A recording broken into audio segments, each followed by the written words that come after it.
Welcome to the Content 10X Podcast, the show where content creators learn how to harness the power of content repurposing. And now, your host, Amy Woods.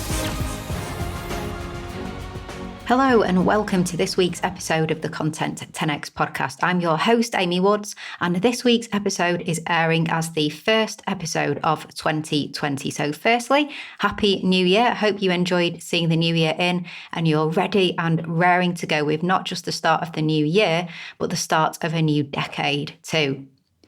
Now, it's been somewhat of a tradition to start the year with a podcast episode where I share my content predictions for the year ahead. So I thought for 2020, why break that tradition? So here are my top 8 predictions for content marketing in 2020.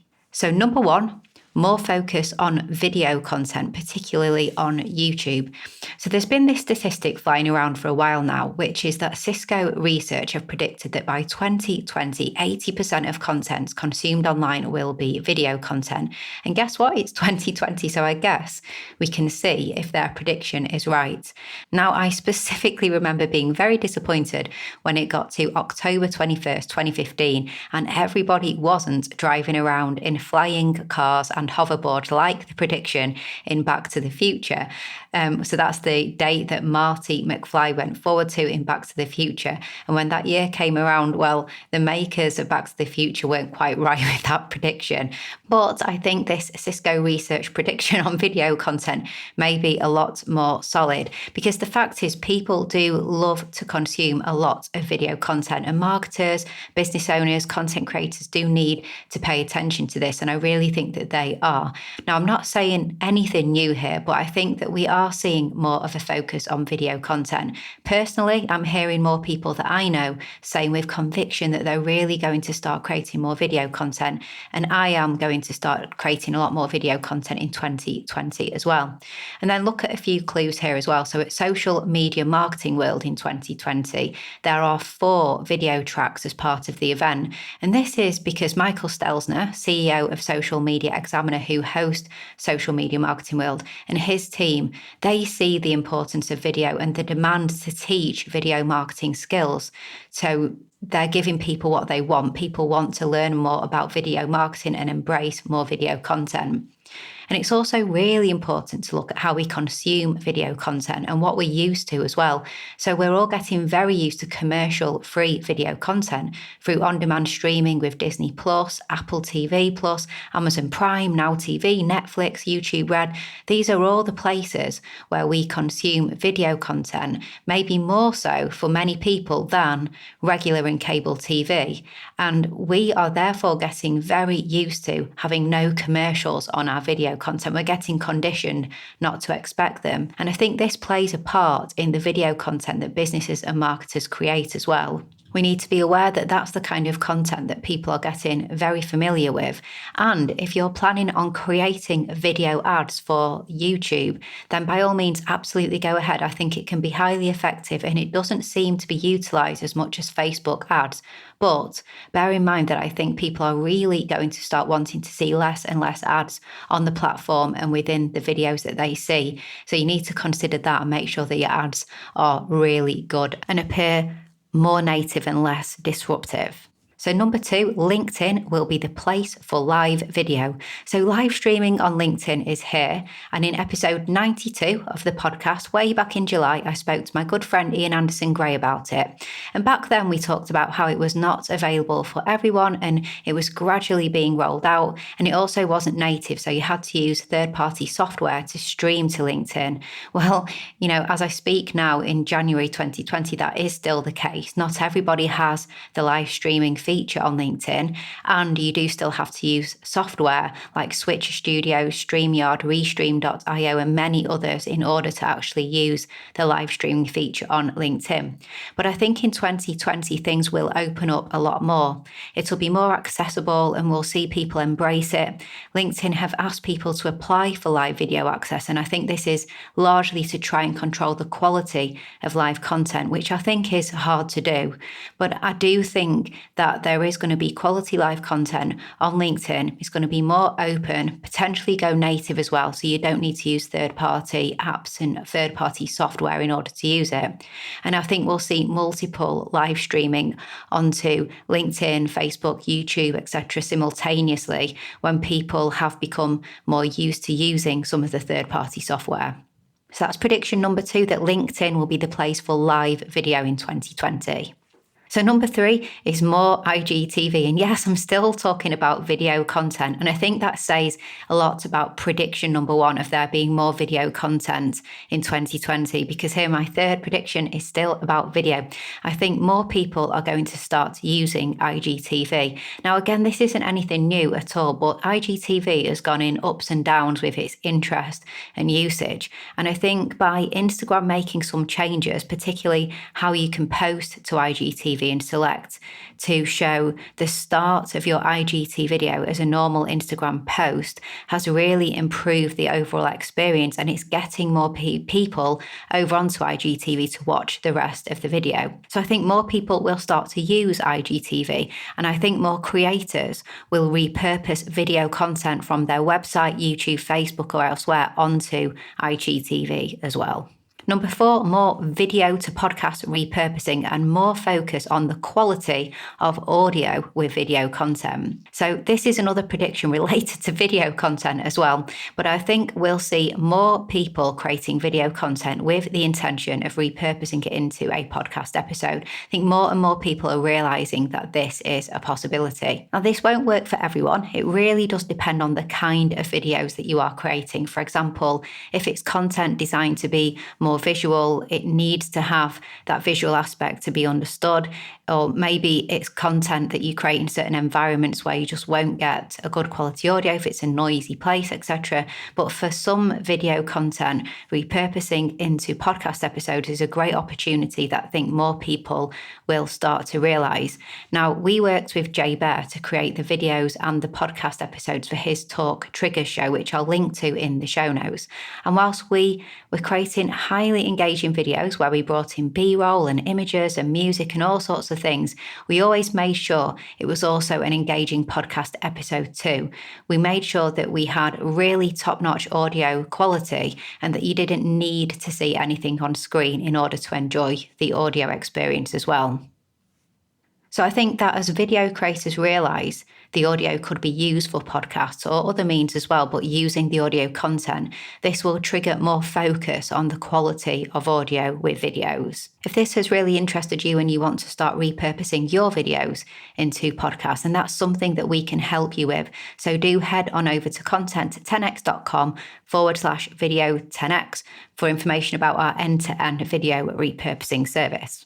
So number 5, podcasting will continue to grow. So we've moved away from video predictions now. Podcasting will continue to grow. So the number of people listening to podcasts will rise. I'm certain of that. I also think that the number of people creating podcasts will rise too. I think this is a good thing, but I also think that you shouldn't just start one for the sake of starting one, because podcasting is not easy, despite some people online maybe giving that impression. It's really hard work and it requires patience to see results.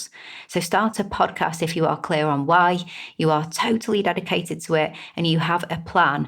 And don't just plan on doing one every now and then with no strategy as well. So podcasting will grow. I think podcasts are fantastic. Of course I do. I have a podcast. Many of our clients have podcasts, but I still don't think it's necessarily for everyone. I think there'll still be a lot of podcasts that start and then fade out quite quickly.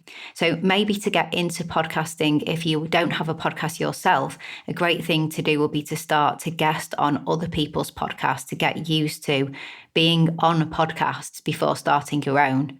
Now, if you are keen to start a podcast and it feels like 2020 is your year, then that's absolutely fantastic. Be sure to head over to our blog and search on podcast content to find lots and lots of advice on repurposing your podcast content. So content10x.com/blog.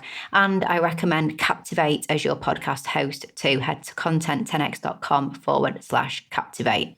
Number 6, new approaches to paid advertising. So there is without question less organic reach on social media platforms, and the cost of advertising is rising considerably on social media. Customer acquisition costs are high, and they're getting higher and higher and higher on social media. And while some organisations can afford the rising costs, I think many will look to adopting new approaches and experimenting more. One thing I think we'll start to see is people using Instagram stories more and more people advertising in Instagram stories as well. So I think we'll see some new approaches to paid advertising, and watch out for more advertising in Instagram stories and consider whether that could be something great for you and your business as well. Number 7, more tailoring of content for voice search and zero-click search results on Google. Now, let me explain. So voice search on our smart speakers, or just using Siri or Alexa on our mobile devices, is becoming more sophisticated. So the accuracy has improved a lot in the past couple of years. More and more people are getting used to asking Alexa or similar, Alexa or Siri, a question and getting an answer. So there's a lot of talk at the moment about creating content that will be more tailored for voice search. So creating content that's more in a question and answer style, being short, clear and concise, and thinking about what people would specifically ask, like what they would say out loud. But this isn't just for voice search as well.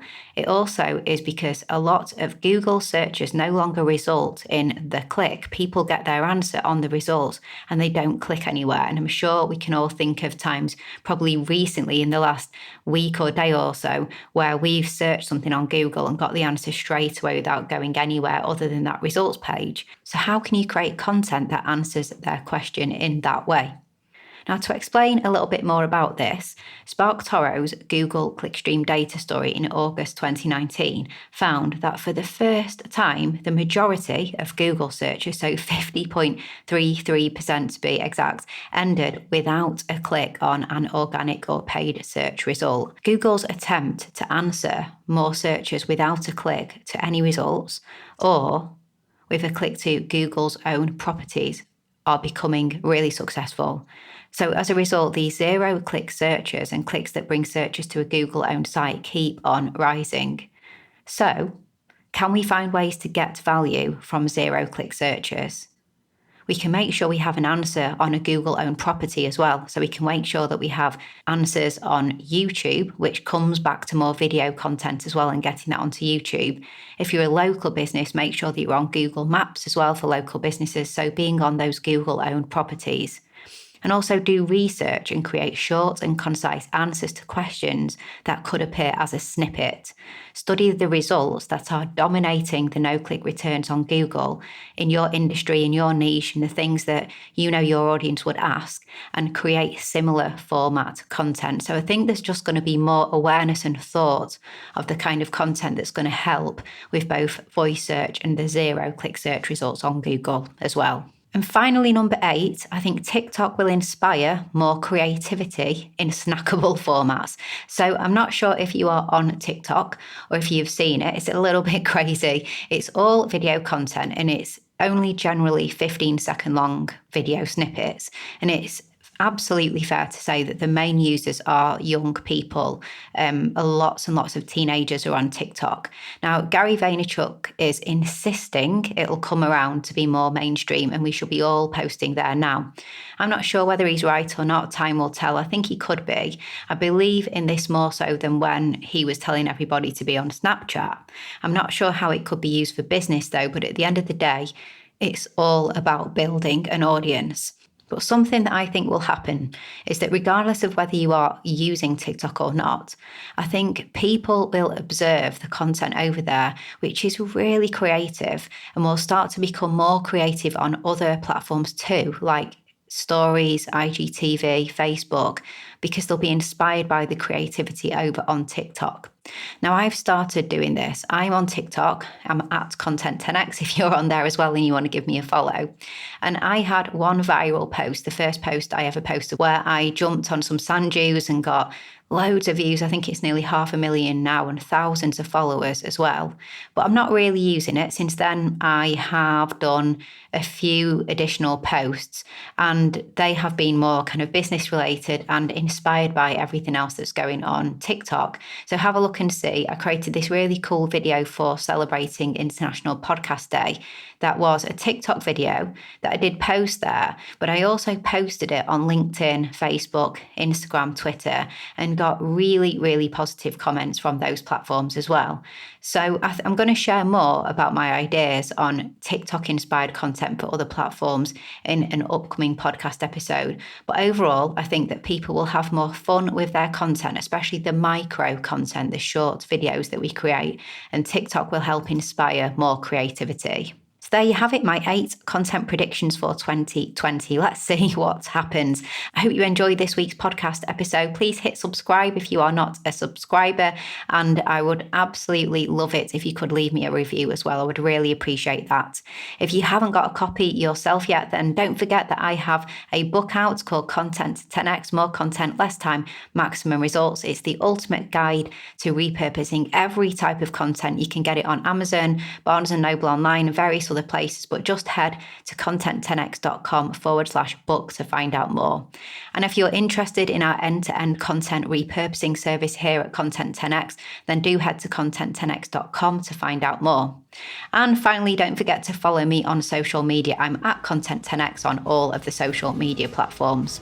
So all that's left to say is thank you for listening to this very first podcast episode of 2020, and I look forward to catching you in the next episode.